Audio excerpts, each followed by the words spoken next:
नमस्कार. रेणुका आर्ट्स आयोजित अभिवाचन स्पर्धेसाठी मी सौ वीणा मुळे माझी स्वलिखित कथा अभिवाचन करते आहे. कथेचं नाव आहे बकुळीचं फूल. 3000 वस्तीचं एक लहानसं गाव.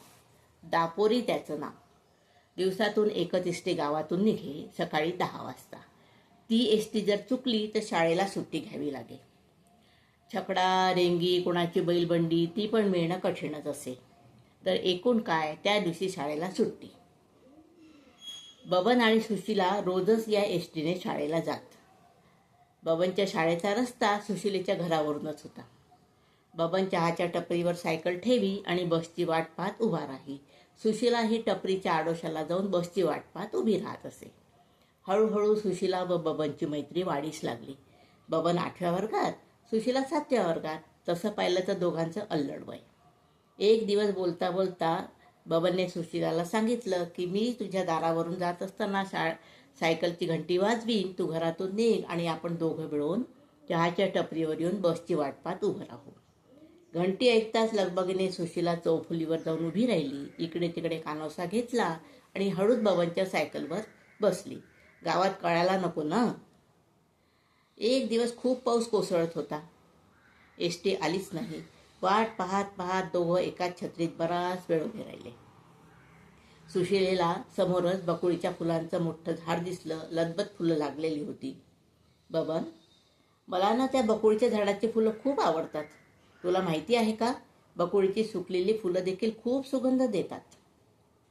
थांब सुशिला, इथेच थांब, इथेच उभी राहा. मी आत्ता जातो आणि अस्सा फुलं घेऊन येतो. नको जाऊ बबन. अरे एवढ्या पावसात कुठे जातोस? बबन ऐक ना, नको जाऊस. थांब ग सुशी, थांब. आत्ता असं जातो आणि असे फुलं घेऊन येतो. बापरे बबन, एवढी ओंजळवर फुलं आणलीत? बबन, आपण एक एक फूल आपल्या डायरीत ठेवू. आपल्या मराठीच्या सरांनी आपल्याला एक कविता शिकवली होती, बकुळ फुलांची माला. आठवते तुला? त्या कविता शिकवल्यानंतर सरांनी सांगितलं होतं की बकुळीच्या फुलांचा सुगंध घेत राहा. खरंच सुशीला, मी ठेवतो माझ्या डायरीत फूल. मी पण बबन. बबनच्या 12वीपर्यंत दोघांची मैत्री आणि प्रेम वाढीस लागलं. एके दिवशी सुशिलाचे वडील गेले. लगेच 2 महिन्यातच तिच्या काकाने तिचं लग्न लावून दिलं. ठरवलं. माय ग, मला इतक्या लवकर लग्न नाही ना करायचं. पोरी, मायनं जवळ घेत म्हटलं, अगं आता आपल्याला काकाचा आधार.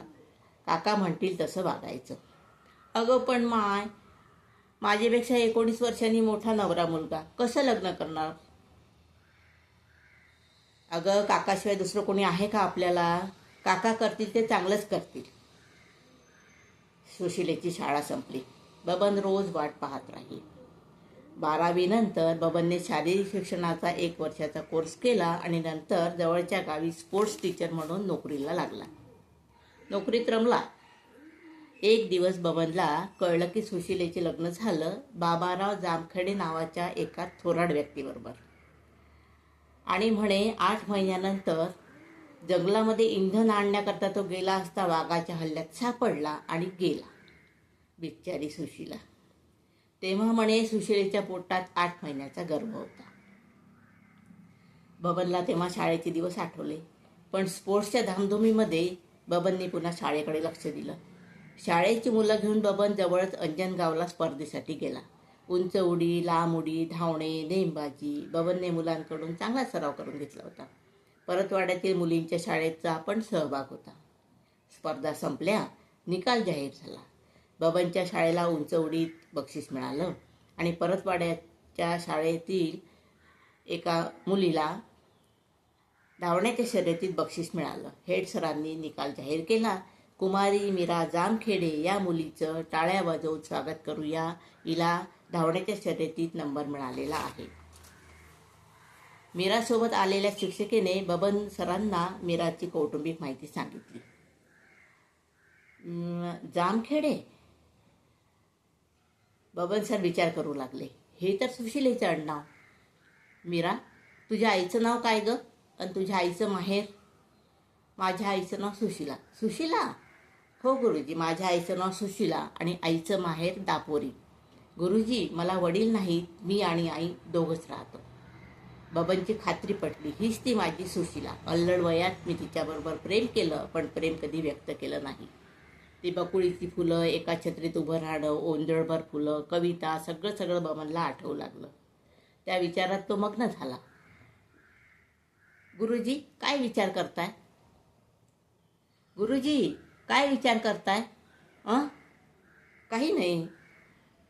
मीरा, घरी गेल्यावर आईला सांग, दापोरीला तुझा मित्र भेटला होता म्हणून. आपण गुरुजी, नाव काय सांगू? सांग की डायरीतलं बकुळीचं फूल सुरक्षित आहे का? सुकल्यावरही सुगंध येतो असं सांग. धन्यवाद.